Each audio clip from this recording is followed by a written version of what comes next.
Hi everyone, welcome to Miss Adams Teaches Poetry. In this video, I'm going to be giving you some top tips on how to tackle the unseen poetry analysis in your GCSE literature paper 2. Doesn't matter which spec you're doing or whether you're looking at one poem in isolation or comparing two, these tips will hopefully just make you feel a little bit confident with finding the meaning of the poem and then structuring that essay. So let's get started. Okay, so here are my top tips. The first thing that I'm going to say is an absolute must is to read the question before you start looking at the poem or poems, okay, because the question is going to give you a steer on actually what the poems are about in the first place. And so if there's a sort of, if it's quite metaphorical and they're saying, oh, presentation of grandparents, well, then within the metaphors, you're going to be like, oh yeah, it's to do with age or wisdom or whatever it might be. So double check the topic that the examiners want you to focus on in your analysis before you read. The next thing that you have to do, and I know this sounds obvious, but you've got to read that poem and you've got to read it again and maybe a little bit more and then again until you get what is going on. One of the biggest mistakes people make when doing the unseen poetry is that they start reading and they're not reading for meaning. What they're doing is feature spotting. So you're just reading words, just letting words go into your brain, and then you see the word like and you go, oh, it's a simile. And then you think, right, I'm ready to get going. But what is the point of knowing that something is a simile if you don't know what the message of the poem is? So you've got to read that poem until you are absolutely sort of certain, that you know what's what. Then you can start annotating, okay? Now, the best way to do this is to isolate the lines or sections of the poem that are going to be relevant to the question. Again, if you see some alliteration but it's got nothing to do with the topic you're being asked to write about, what's the point of it? Okay, so look out for those features of language, structure and form as you go. If you are comparing two poems, so if it's for like Edexcel, then you obviously then need to do the same thing with the other poem, but as you then do the second read through, you're going to be thinking about your links because you're going to be comparing them. Okay, so if you've read through the first one and you think, oh right, okay, in this one they're presenting, grandparents as wise, and then so as you read through the next one, you'll be like, oh, these guys are presenting grandparents as frail. That's a contrast. Okay, so that's going to be one of my points. Then you're going to do the speediest of plans. I think one of the best ways to do this is number your annotations. Think, I'll do that bit, then that bit, then that bit, then that bit. That's your plan done. Okay. Right, let's talk about structuring your essay. So you write an intro for this. Very, very brief one. It doesn't have to be long. But if you can just really quickly sum up the main message or the meaning of the poem that you're looking at with a link to the subject of the question, then you're immediately showing your examiner that you've got skills in AO1. Okay, just that ability to understand the question and understand the poem. You don't need to do anything. You don't need to put any quotations or analysis, just a brief sum up. And likewise, if you are Edexcel and you're comparing poems, then do both poems at the same time.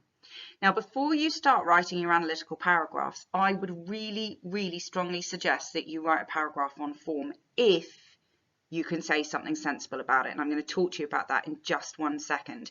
But if you go intro, little paragraph on form, comparative if you're Edexcel, if you're, I think it's AQA where you just get the one poem. Forgive me if I'm wrong there for the unseen. But yeah, if you're comparing the poems, then do both. And then once you've done that, then you're going to get cracking with your PEA paragraphs. Make a point, back it up with evidence, a quote from the poem, and then analyze those quotes. The aim, right, with your analysis is to squeeze as much out of the quotes as you can. So I would actually say, and I'm not saying don't ever do this, but try not to lead with a topic sentence about a device, because if you say, oh, the writer uses alliteration, well, yeah, I'm sure they do, but you're not going to really be answering the question. The writer presents the narrator's grandmother as warm and comforting. Then you put your quote in, and then you can squeeze out every bit of analysis that you can and use as much terminology as you can. Before I talk to you a little bit about those features, let's have a chat about form. Okay, this is the bit that people find a little bit scary.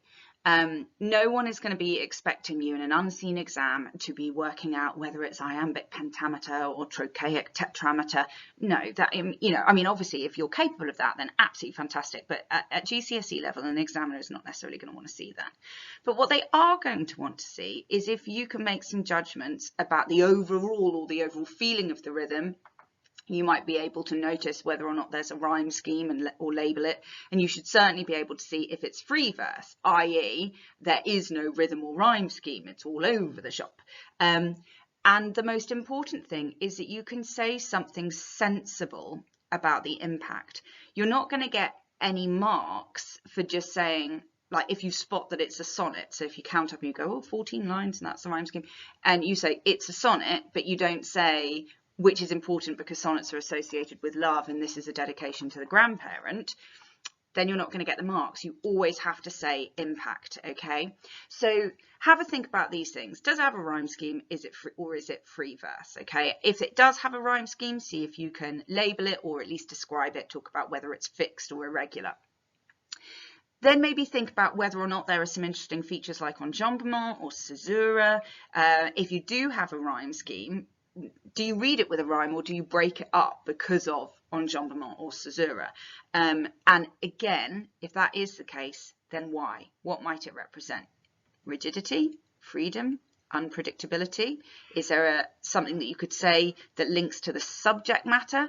Think about all of the poems that you study in your anthology and how you should hopefully have a sound knowledge of the form of each one and what the intended effect is. You need to try and do the same.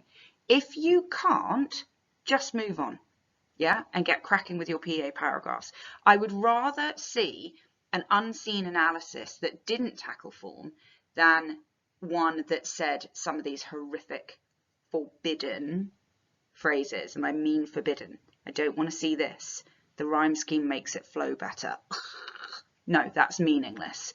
Oh, and I have seen this, I promise you, in a student's essay. There is no rhyme scheme because it's not a good poem. No.